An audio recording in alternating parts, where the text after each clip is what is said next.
is daily Vikings entertainment. We just want the Vikings to win a Super Bowl before we die. I will ride with this group. Seriously, man. Please. And away we go. Judd's camp notes activated. Inject it. Oh, yeah. I'll give you the NFL chimes for. I got to show you guys something. Notes. Oh, my button. Oh, there goes the button bar. Off to a great start here on this Monday. I got to show you guys something. So Saturday I stopped at Target because I'm like, you know what? I'm doing a pretty good job, but like everyone, I could do more. Oh, we have new binoculars? My field glasses, as Declan knows for sure, are big. Like, They're you can't huge. carry those around. Yeah. Yeah, I was wondering. I didn't see you with them at all last week. So today, when you see me, it'll be this. And The you know what? goggles. And you know what? At 54, I don't care if I look foolish. I don't care how I look. You don't look foolish. All I know is I can look across professional. that field and see quarterbacks throwing footballs when other people are straining to see it. Did any of the other let's throw some people under the bus here. Did any of the other media members have binoculars last week or the weekend? I think the last one to have binoculars might have been I've done it once before in Mankato when I was lead beat writer Star Tribune. I think Chris Thomason might have done it at one point. Oh yeah, at the Pioneer Press. But he used them backwards because he wanted to see the landscape. Full thing. Yeah. All I'm saying is these camp notes are inspired by seeing more up close. My tripod that I bring to Target Field, so it's the tripod I use to capture content. It's a tripod I use. It's a small tripod. It can go up to 6 feet, but all the way down, it's about a foot long.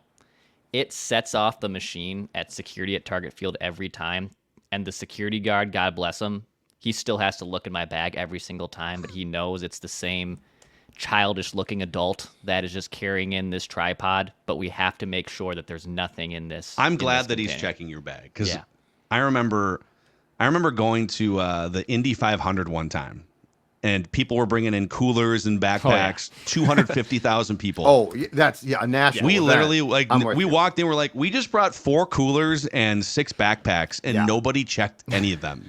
Yeah, so, that's and that's scarier too because there's just such a higher rate of potential, activity that you don't want. I feel like a Twins game, like especially with us going through the press gate, it's not as high, but those guys are all super nice. So it's their job. I have no problem with it. So we're going to get into just a meaty Monday edition of Judd's Camp Notes here. Today is the first full padded practice later on this afternoon, so we'll both be out there for that. But a word to our friends at Quick Trip. Quick Trip. Wait. I'm trying to get some. Judd? It's a dog thing. Sorry about that. I got to mute my thing. I was trying to find. Judd's on dog TikTok right I was now. trying to find a Quick Trip thing that I was just sent on Twitter. So I apologize. My bad. No, you're good. It's okay. How about this? There you go. Shout out Quick Trip. Oh, there it is. Quick Trip. And Quick Trip means a lot of things. It means professional. It means courteous. And I guess most importantly, it means quick. And we're not just talking about, a snack here or a pop. Yes, they've got all that. But as you can see, if you're watching this on YouTube right now, they have so much more. I mean, heck, guess what? Go get gasoline and you can blow off the grocery store because you can find what you want for, let's say, lunch, dinner. So Quick Trip. And Eldon here was a great Score Norther. He not only, if you can blow this up, Dex, he not only sent us his purple Daily Score North hat, but right behind him, he sent us his trip to Quick Trip. So you can do the same at Jay Zolgad at Score North. Thank you to Quick Trip for supporting us. Beautiful, beautiful. Also, we'll tell you more about this later on, but today is the start of our annual week-long Power of Sports auction benefiting the Courage Kenny Rehabilitation Institute. I'll just say this. These just went live this morning. All week long, we have several great experiences and packages to buy or bid on, all related to the local sports scene or the show, Purple Daily, Dinner with Purple Daily. We have a Monday Night Football experience, Purple versus Chicago, courtesy of ESPN Radio, 4 Lower Bowl tickets to a Wolves game, and a signed Anthony Edwards jersey, all sorts of things. ScoreNorth.com/auction all week long. scorenorth.com/auction. Our goal is to raise at least $15,000 this week, and you guys can help us get there. So Courage Kenny works with children and adults who experience life-altering injuries and disabilities. They offer a full range of innovative rehab therapy, physical, occupational, speech to help people get back to a certain level of livability wherever they're at. So we're looking to raise money. scorenorth.com/auction. Check it out. Judd's camp notes. Let's fire away. Where do you want to start? Oh my God! Can I actually request where we start? Well, sure. Or is this going to throw off Judd's camp notes? Well, I mean, I was going to start with quarterbacks, but let's have a discussion. We'll field requests. Because I saw like 4 Jalen Nailor touchdown receptions this weekend, and I'm wondering if the third wide receiver is a place to start here. Absolutely. So he had 3 receiving touchdowns in a red zone 7-on-7 drill, catching 1 touchdown from Sam Darnold, 1 touchdown from J.J. McCarthy, and one touchdown from Nick Mullins. In other words, he looked really good. But the thing is, can he stay on the field? Like, that's the question. As I recall, before he got hurt in training camp last year, he looked great. Like, it's never been a question about, well, he looks like he's not good. It's a question about durability. And 2 years ago, I think he was healthy, but he's a 6th round pick at the time. It's his rookie year, right? And so, it's much more of an uphill climb to see playing time. I think he 1,000% would have been in the mix to see playing time if he could have stayed healthy last year. And this year, I think he is in the mix to potentially be the 3rd wide receiver. He looked great. It's not talent, though. It's literally 2 guys. If Jalen Nailor and Kene Nwangwu can stay out of the training room, I think they both make this roster, and I think they both could contribute in very different ways. But, he had a great day, looked great, and I would say he was the star of the day on offense. If you, of course, take out quarterbacks, we'll talk about that. And Theo Jackson, 2 picks and nearly a third, was the star of the day on defense. Interesting. Yeah, I think the highlight that I saw, and by the way, man, the Vikings are cracking down on even fans taking videos of practice. It's impressive. Apparently people are apologizing. I know. They're yanking their videos off and apologizing. So, I mean, the highlight that I saw circulating the most, and the Vikings had their own version that they put out with like these high-def cameras, was J.J. McCarthy throwing a back pylon. It was 7-on-7 red zone drill, and it was a back pylon throw right to the corner, and Jalen Nailor reaches up, toe taps it, and makes the catch, and kind of holds the ball up and holds his arms up, and the crowd was yelling. So right now, just after the first small handful of practices, what would be your current power rankings for the number 3 wide receiver spot? So we know it's Justin Jefferson, Jordan Addison. Then how would you power rank like the next 4 or 5 guys? If it was up to me, and again, so they went through a walkthrough on Friday, so they technically had a practice, but they didn't practice. So they practiced Wednesday, Thursday, Saturday. Saturday was in shells. The practice today is going to be in full pad, so we're going to continue to ramp up as we like to do in football. My power rankings would be Jefferson, Addison, Nailor, Powell, Sherfield. So Nailor 3rd, Powell 4th. Yes. And Sherfield, the veteran, 5th. Yes. And then the Jacksons coming in. Yeah, I mean, Lucky, that's Tristan. I don't know. Once we get past 5, it's still a competition. I think if Nailor stays healthy, he is going to win a job. Now, the question is, would he start the season as the 3, or would Powell start there because O'Connell likes him and he trusts him? Like, there's a lot of things to argue that Powell might start the season as the 3. But I also think that's going to make Powell a potential victim of the Peter principle, which is I don't think he should be promoted that much. I think he is more of a 4 or 5. Yeah. He's going to return punts. He has a role and he will play. And if one of the top 3 receivers goes down, he will play a lot. But he's 5'9". Sherfield has had a chance as a 3, I think, with the Dolphins. I think he's more of a downfield blocker, special teams guy. Again, if somebody gets hurt, he's a safety blanket. I think Nailor, though, staying healthy, has an opportunity to really make his mark and grab hold of that job. and sort of answer questions, because if no one from the current group grabs that job, and let's say it just goes to Powell, the Vikings go into 2025 very much needing to find a third guy. If Nailor plays well, it's like, okay, we'd like to find it. We always need more depth, but we feel pretty good about Jefferson, Addison, Nailor. Yeah, he just turned 25 years old. It'd be nice if he could grab this job, stay healthy, be a cheap option for a couple years, and you don't have to desperately look to use one of your 3 or 4 draft picks on a wide receiver next year. So it would be the best case scenario for sure. Right. Okay.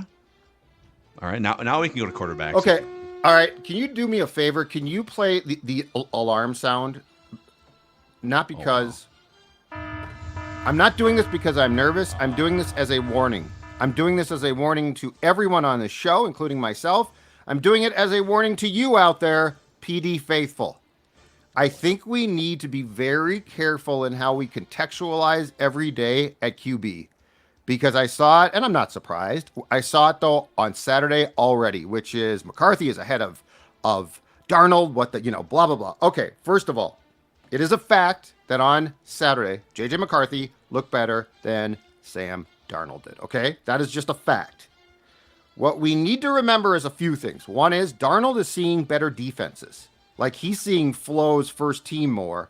And Flo, this has got to drive O'Connell crazy, has no interest in helping the offense as far as going easy, which at the end of the day, I think is really good. But I think that does help the offense. But I mean, O'Connell wants to accomplish certain things and see them. And I think Flo's like, we're going to try. So yes, I think ultimately it improves players, but I think early in training camp, and O'Connell sort of complained about this more last year. He's like literally trying to just see what happens. And the defense is breaking up plays, which I'm with you. I like. I just think it frustrates the coaches. Yeah, well, okay, if you want to see what happens, they have plenty of time. They're doing dry runs without the defense out there. You can see what happens. Yep.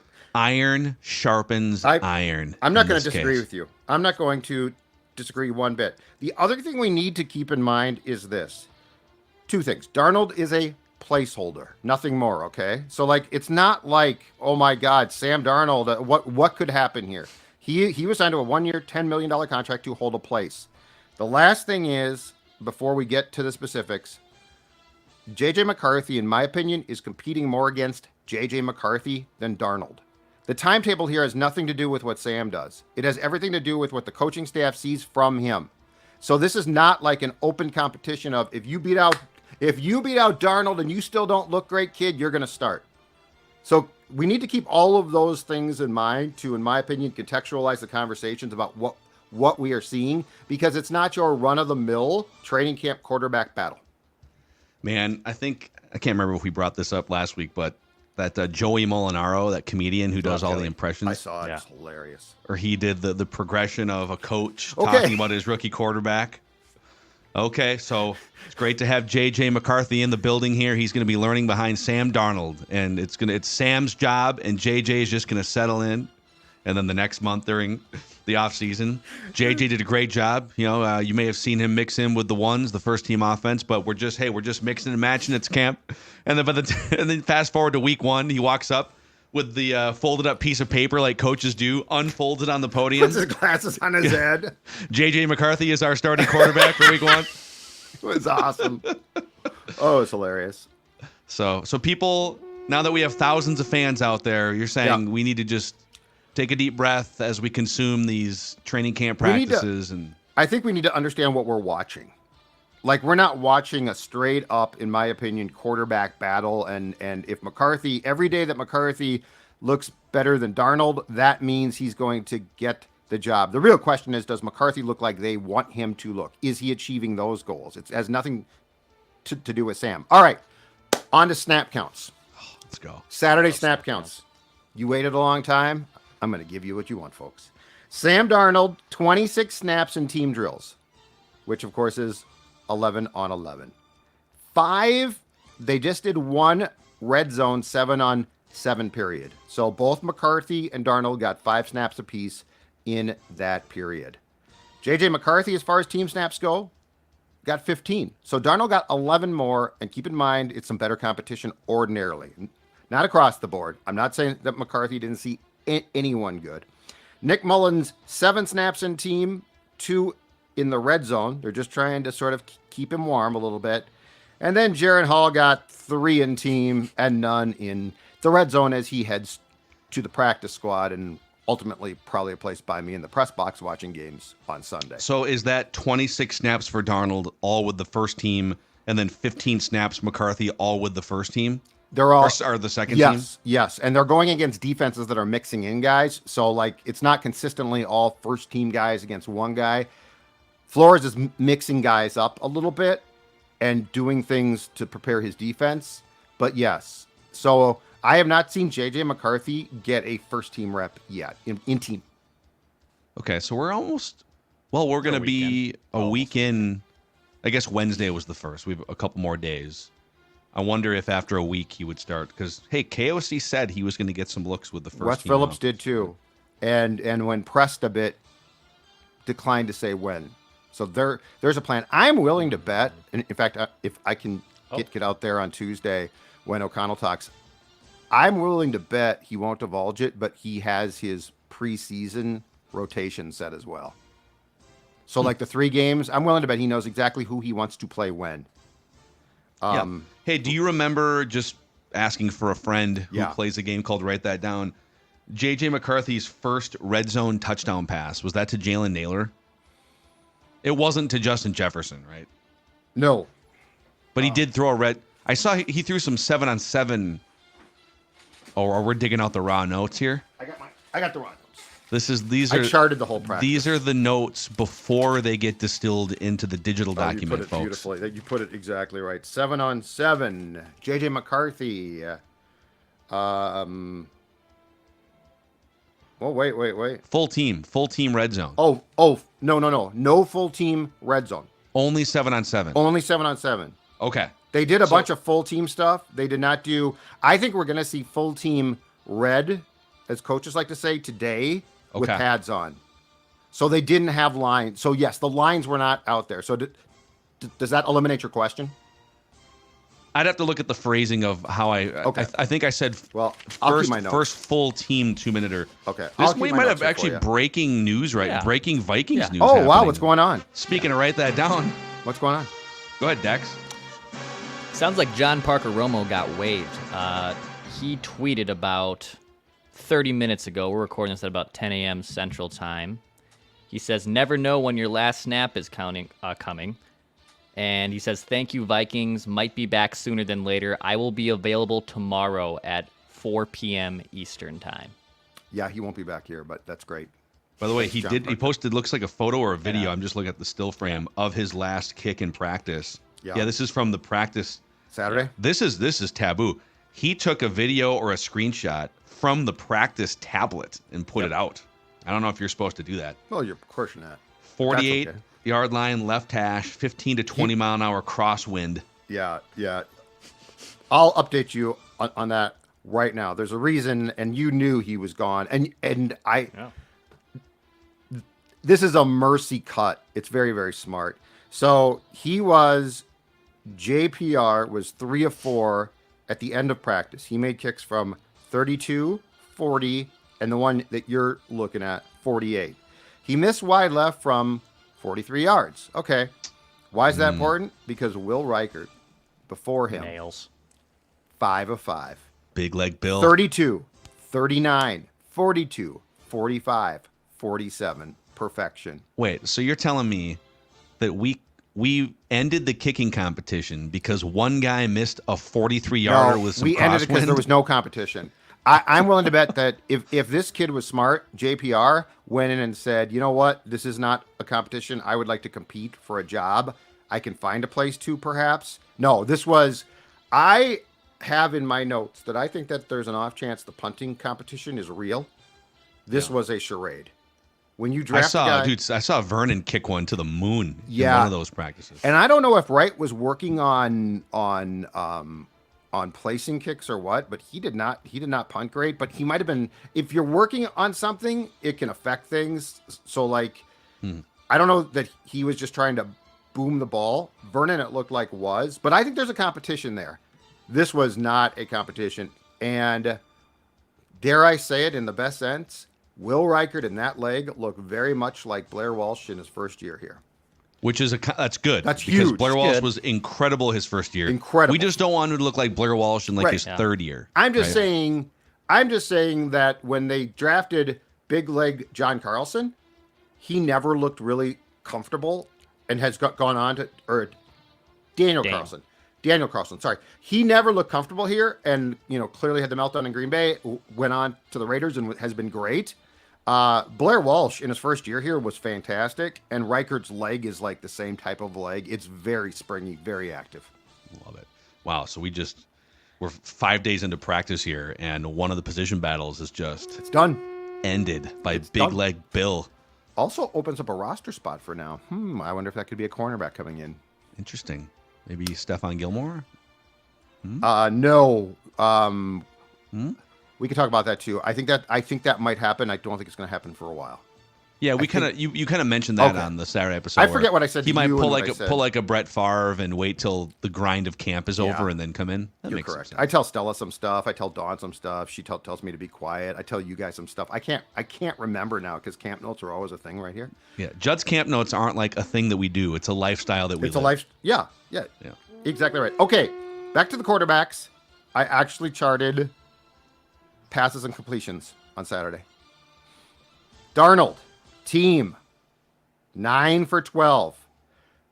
Best pass was a deep shot, again, left sideline, Jordan Addison. That's the good news. Darnold continues to look really good to have a touch in throwing that deep ball. The bad news, potentially, at least for the Vikings, Andrew Booth Jr. was beat on that, and in the Reds, he had a terrible day. It's not working. It's not. I don't see. He was beat a few times. Darnold was picked by Theo Jackson once and almost picked by Jackson again. Here's the concerning thing, and we talked about this briefly, but it's crystallizing. Both of those passes over the middle for Jefferson, like that 15 to 20 yard pass where Jefferson sort of makes his bank, like that's a big part of his receiving abilities and the Vikings playbook. It's where Kirk cooked the most, Yes. too, by the way. Sam doesn't have the touch, dude, and I don't know if this is a thing where it's timing or he just flat out. I've never like broken down Darnold's Jets film and Panthers film, but man, as good a touch as he has on that deep ball over the top, his touch is just evaporates on that over the middle sort of dart throw. The real concerning thing was on the one that Theo Jackson picked off. If that had been a real game, he gets Jefferson annihilated. Like, it was right. Everything about it. It's probably picked, and the other defender takes out Jefferson. Yeah. It's concerning because I feel like a guy with Darnold's experience should have that touch. Like, I don't think that's in 3 weeks it's going to be great thing. Just something to keep an eye on. And I mean, the problem is Justin is so competitive. He will go for a hospital ball. But as we saw when they played the Raiders in Vegas, unfortunately, that can land you in the hospital. Yeah. I mean, that's been the knock on Darnold for his entire career. In addition to just seeing ghosts, his accuracy has been off. He's a huge arm, and you see that on display at practice, but something to keep an eye on. Red zone, 7-on-7. Darnold, 4 of 5. The good news is 4 of 5. The bad news is the one pass that was an incompletion was actually intended for Johnny Mundt and was picked by Harrison Smith. So again, some accuracy problems there. The day did not end well. Darnold, at the end of the team drills, he threw a pick and then was sacked. He looked very frustrated. McCarthy, 7 of 8 in team. His incompletion was also picked by Theo Jackson. Wow. And by the way, if you got to the Twitter machine quick enough, you saw that play before the person that put it out there deleted it from the stands. Okay. I have a hot take question. Yeah, I'm go just going ahead. to throw it out there. Yeah, fire away. They love Theo Jackson. He flashed last year. Would they ever consider... Where's Cam Bynum at contractually right now? Last year of his rookie contract, according to Doogie, no extension talk so far. If you could trade Cam Bynum for like a 3rd-round pick and elevate Metellus Theo Jackson just up the ladder, or pay Cam Bynum near the top of the market among safeties, because like isn't that the contract that he would command? I mean, he would command, I don't know, like a top 5 or 6, because he's the next guy in line at that position. I'm just throwing. That's a very fair question. Love me some Cam Bynum. Yeah, I'm just throwing it out there. I feel like for depth purposes, I feel like because one, guys so frequently get hurt. The other thing is, if this indeed is, and it probably is, Harrison Smith's last year, Theo Jackson and Bynum, because their goal is, I think, to never have to use Metellus as a true safety. Mm-hmm. So like they can if they're in a pinch, but then it takes away from Flo's vision for this whole thing. And yes, I call him Flo because you guys are tight like that. It just sounds good. I said hi. He was walking off the practice field on Saturday and said, "Hey guys," I said, "Hey coach, what's up?" You say coach or Flo? Or I Coach called him Flo? coach. Coach? I called him coach, which I rarely do at the podium. I never do. But I just wanted to, it was a Saturday on the field. You're all sweaty. You feel like you took part in the practice. I gave him a coach. What's it like to be a big-time NFL ball coach? Must be pretty cool, huh? Coach, talk about being a defensive coordinator in the National Football League. Okay. McCarthy in the red zone himself. 4 of 5. This is where I thought he shined. He's got a big arm. And unlike Sammy, feels like he's got more accuracy on those short passes. His one incompletion was a ball that was thrown too high and hard for Tristan Jackson, but I'd rather have that than it get picked off. Mm-hmm. So if the receiver is the only one who can get it and he can't, that's preferable to me to, I tried to force a ball in, which I feel like McCarthy has a habit of doing at times on some passes. Touchdown passes to Nailor, Lucky Jackson, Wongwu, and Trey Knox. Okay. So I thought McCarthy did have a very nice day. I'm just trying to dial back the expectation of it. He's not necessarily going against the first team. Yeah. It's the 3rd day of real practices. But he's also not throwing. He doesn't get the luxury of Justin Jefferson out there with correct one of the largest catch radiuses in the NFL. I liked what I saw. So that's what's going to be fun to see is what happens when J.J. McCarthy starts throwing to one of the best wide receiver tandems in the entire league and playing with offensive tackles that are a top 5 tandem, right? We haven't seen that in practice yet. Absolutely. And then just to go back to the red zone drills, Nailor, 2 of those touchdown catches came against as the aforementioned Andrew Booth Jr. in what was a rough day. The Vikings have to be concerned there. Like I don't feel like he can't be concerned. In the first week, like if you had a John Collins posterization award, like Anthony Edwards threw down that SB finalist dunk over John Collins, Andrew Booth Jr. so far has been the John Collins of Vikings training camp. That's probably accurate. Jefferson, 50 yards, first day of practice. Addison, next day. Yeah, no, you're probably right. Good. It's not good. Before we continue on with more Judd's camp notes here, it's a big week here. So we told you about the Power of Sports auction benefiting Courage Kenny. Tomorrow night at 4 o'clock, Park Tavern, St. Louis Park. So originally, and I think the spirit of this gathering tomorrow is a Score North Twins show, trade deadline, watch party, and then Twins and Mets play. So 4 o'clock, Park Tavern, 5 o'clock trade deadline, and then 6 o'clock Twins Mets. But you know what? If it turns into a Judd's Camp Notes gathering as well, informally, while we all cheers, any and all are welcome at Park Tavern tomorrow in the 11th frame. It's the official sports bar of the Sports Dad, Judd.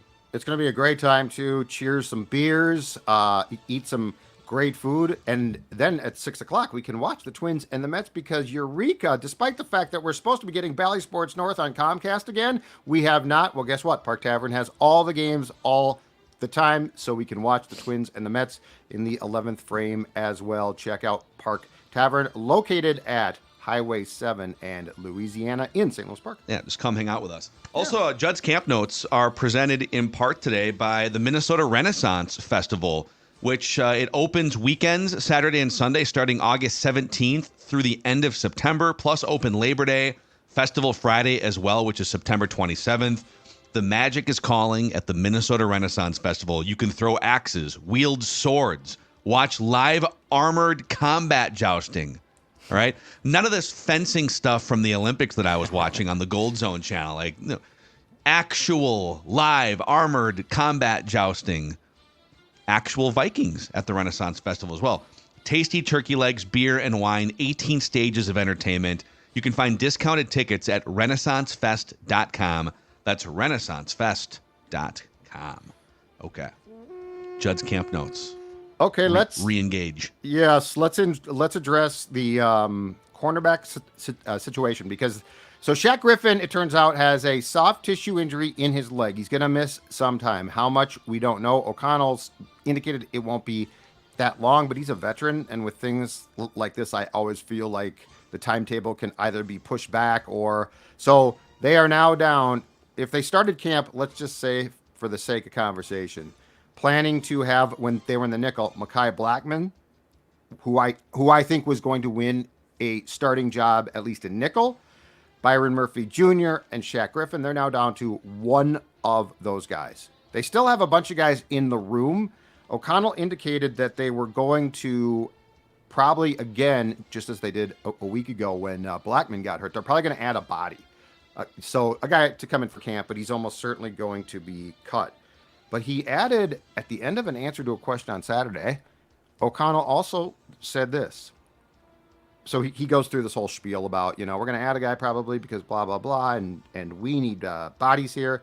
At the same time, there could be some impact players out there that might be interested in joining our team. That's what Kwesi and his staff are working through right now. Oh, so was he saying it from a place of inside knowledge that, hey, we got Stephon Gilmore coming down the pipeline?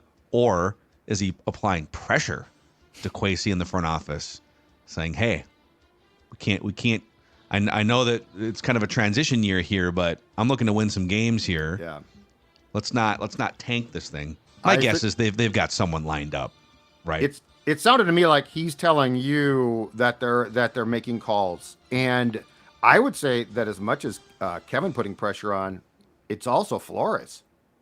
Like, this is his career, and he's doing a great job, and now he's down to, they are right now often in the nickel using Duke Shelley and Andrew Booth, rotating them in at corner, and that ain't gonna work. That ain't gonna work. So if you wound up out of this, and I'll just keep using Stephon Gilmore's name, I'll keep using my cornerback wishes and hope that he pops out of the genie bottle here. If you wound up with Shaq getting a little healthier and Byron Murphy slides over to the slot in the nickel, maybe he's just a slot guy. Like, he's not even, because if you had Stephon Gilmore and Shaq on the outside, then Byron Murphy Jr. is, I think, exclusively a slot corner for you, right? You wouldn't put him on the outside over Stephon Gilmore. I would feel good about that trio. And then whoever else you can scrounge together. Caleb Evans becomes a depth guy. Yep. Duke Shelley probably doesn't. I don't know if he makes the team. Injuries are going to determine, but. And I think that Evans is getting the majority of the work now because with two guys out. And I mean, he might still have to start at times, but yes, I sense that O'Connell was speaking from a position of, hey, we're also calling, like, wink, wink. Yeah, we're trying to get a slappy here for Monday's practice, but more importantly, we're well aware of the fact that we are down here. So yeah, I think that there's 3 or 4 names that we ran through on PD last week, including Gilmore, who I think are options. I'll be surprised if the way things are going right now, if they don't bring in a veteran corner who we know at some point here, probably in the next 3 weeks or so, especially if it's a guy that knows Flores and is familiar with some of the concepts that Brian runs. Yep, for sure. For sure. All right, we took care of the kicking competition because it's over. Wow. Record pace. It's Record over. As I told you, I think that there is a punting competition. Ryan Wright. Now, the one thing that indicates to me that Wright is still very much in the lead is when Will Reichert was kicking, Ryan Wright was holding. That's a big thing. And Vernon held for John Parker Romo, who's now gone. So I will be curious if we ever see Vernon. If we see Vernon holding for Reichert, it's on. It's really on. Like, it's going down for real. Yeah.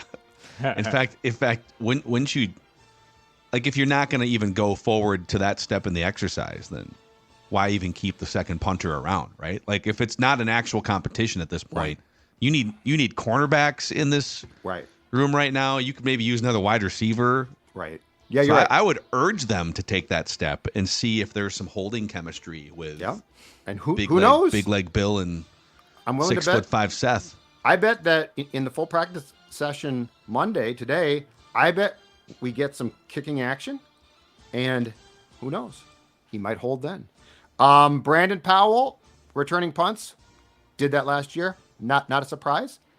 The only other guy returning punts, though, with him, Jordan Addison. Oh. As a punishment? I think it's a backup thing, but it's it's a little intriguing. Good speed. Yeah, he's got some hell of an athlete. Shiftiness. Shifty, exactly right. That So feels just- like a break glass in case of emergency, though, because agree. you lack depth at receiver, and if he gets dinged or something. But on a what if punt you're return- down? But what if you're down in a game late, and you're going to receive a punt? Consider Yeah, it then remember the Vikings put Randy Moss out there one time in like 1999 or 98? against the Chiefs, That's touchdown. right. It was a primetime game. I'm just saying. Yes, I do not think that Addison is going to return punts, but if you're going to train him there, I just think it would be interesting if you're down late in the game, field position needs to be flipped very quickly. That makes some sense. Observations, because I'm going to tell you right now, the Notebook Boys was full. The Notebook was full. Aaron Jones, if you go out and watch practice, number 33, he's listed at 5'9" and 208. He has something that we haven't seen. Talvin had a little bit of this, but Jones is not a bulky guy. I feel like Dalvin was a bulkier guy. Had good speed, but he was bulkier. Jones has a really good ability to make himself skinny. So, like, if there's a hole there, he doesn't need to run through it. He's like, bang, boom, gone. And if you put on the tape, the all-22 end zone angle, you'll see that. You'll see he's just like, he's great at slithering into slithering the cracks of a blocking scheme. Yes. And all of a sudden, he is just like, oh, let me just scoot by you there to an 8-yard carry. Excuse me. Let me just, That's a good, but that's exactly right. And that is definitely something that no Vikings back who was used consistently last year had. I think the difference that I see in Jones and Ty Chandler is Ty Chandler probably has more speed, just pure speed. Like, if he breaks away, he's probably gone. Jones might be too. But to your point, Jones is more slithery, where Chandler's literally trying to find the hole and then accelerate through it. Jones is it's interesting, but I think it's going to be a very useful thing. Yeah. Lewis Seen at practice on Saturday, not even in uniform. Didn't get a post-practice update because O'Connell talks before. Don't know what's wrong here, but I think it's just over. But so it's an injury, probably, right? Probably, I would guess. Or is he holding out for a contract extension? I would guess it's an injury, but I mean, It's a hold-in. Theo Jackson has this great day, right? Declan's guy, Jay Ward, is getting substantial reps. Mm-hmm. Metellus is getting reps at safety with the second team because he's the hybrid guy with the first team. Bynum and Smith are starters. You don't need to keep a ton of safeties. And I guess my question is, if Cena's already banged up, at some point it's just over. Yeah, because and it's not that it's like his fault or whatever if he got banged up. It's just more misfortune on top of where he's already at. How would you, just putting you on the spot for a second, the Mr. Mankato competition? It's early, and really, it really starts to pick up once the first preseason game. We get to see some of these guys on the actual field. The joint practice, they do a joint practice on the road this year. Yeah, that's unfortunate. We don't get to see one at that's TCO very Performance Center. unfortunate. Yeah. Is it fair to say Jalen Nailor, who was the number one pick by you, he's probably number one in the Mr. Mankato competition right now? Coming out of Saturday's practice, yes. Although Will Reichert, who just ended the competition after 4 days. He's 2 right now. Theo Jackson did not qualify because he played like 150 defensive snaps last year. So it's probably those two guys. It's hard to say on some of these other receivers. It's early. Lucky Jackson, Tristan Jackson. Defense, I can't say. Yeah, like Gabriel Murphy, Andre Carter II. Yeah. Jay Ward, Dwight McLaughlin should be seeing some reps at some point with maybe the twos at some point. Preseason games too. Yeah. It's early. It's early. So I got a note from a guy. Can you again explain it to the public why Nailor is eligible? Because I got notes saying he's caught a touchdown pass. He shouldn't be. And I didn't respond because I forgot our rules. He did. I guess in future seasons we could say like if you've caught a touchdown pass, but what we said is anyone who has not played 100 snaps in any individual season, on not counting special teams like offense and defense. And so I think he played 94, I want to say. And he's right on the edge. Okay. He was the most borderline probably of all the candidates. He played 94 snaps in 2023 after playing 59 in 22. Okay. So I get it. Maybe the rules committee needs to tighten up the eligibility here. But in his career, he only has 12 catches over 2 years. And he had 3 catches last year. He had a touchdown back in 2022. I don't know. Yeah. I'm fine with it. I'm just he's a non-established player that's a third-round pick or later. Yeah, I'm fine with it. I just got a tweet from a guy who's like, he shouldn't count. And I was, enjoying some sports on TV, drinking a few beers, and I didn't feel like inquiring at that time from you to find out what the rules were. Yeah, no, it's a fair question. So, and again, if there's a bunch of pushback from the Purple Daily audience, Vikings fan faithful, that we should tweak the eligibility even more, then we can look into that. One last one. Right now, as of today, this could change, of course. So I'm just telling you, in my notebook, I have this written down. Right now, there appears to be no competition at left and right guard. Brandel and Ed Ingram are taking all of the snaps. Reisner is mixing in with the second team right guard. As we talked about last week, he told us he has never played there in a game in his life. I asked O'Connell about this on Saturday, and I said, is there a competition there? Are you just trying to get Dalton work to be a swing guy? He evaded the question a little bit by, of course, saying that there's always competition, blah, blah, blah. But watching these practices, Dalton Reisner is getting no first-team work. So this appears to be that the Vikings want their line to be more physical than they felt that they were a year ago, and I think B, they want to have in their mind better backups. Yeah, especially interior. And so I think part of the reason why Dalton is back, which sort of shoots down my potential theory of could they trade him towards the end of camp for a draft pick. I think they want to, because they know that someone's going to get hurt, or someone's. They want to have interior at the guard spots a better, more reliable backup than they felt they had previously. Yeah, and also, let's be honest, Blake Brandel has never taken on a starter's load at all. And Ed Ingram is not a solidified plug him in for the whole season starting caliber right guard. He got better last year, but so whether it's injury or just ineffectiveness, it's good to have a third option there. And I get Kevin O'Connell sort of riding the middle line here. He's not going to come up and say, yeah, I mean, we brought Reisner back, but we really don't think he's a starting caliber guard, so he's going to slide in as a backup. He wants Reisner to think that this is a competition too, to some extent. So I get it. There's a game of chess being played at that podium because you're speaking to reporter Judd, reporter Kevin Seifert, etc., but you're also speaking to the team because those guys see the quotes and the videos that come out. So absolutely. Judd's camp notes in full effect. This is the place for regular in-depth training camp updates. Just like Nicolay Law is the place, the exclusive personal injury law firm of Purple Daily. It's the place to call or to visit their website when your life gets turned upside down. Maybe you or a loved one gets injured. You've been in an accident. Nicolay Law is here. They're proud to serve the communities that they live in and around the Twin Cities. They're just normal, everyday folks that happen to have law degrees to make sure you get the compensation you deserve after an accident. So if you've been injured, call our guy Russell Nicolay, Minnesota's local award-winning injury lawyers at nicolaylaw.com, or give them a call at 1-855-NICOLAY. So, yeah, we will be – so, Judd, you and I will be out at training camp.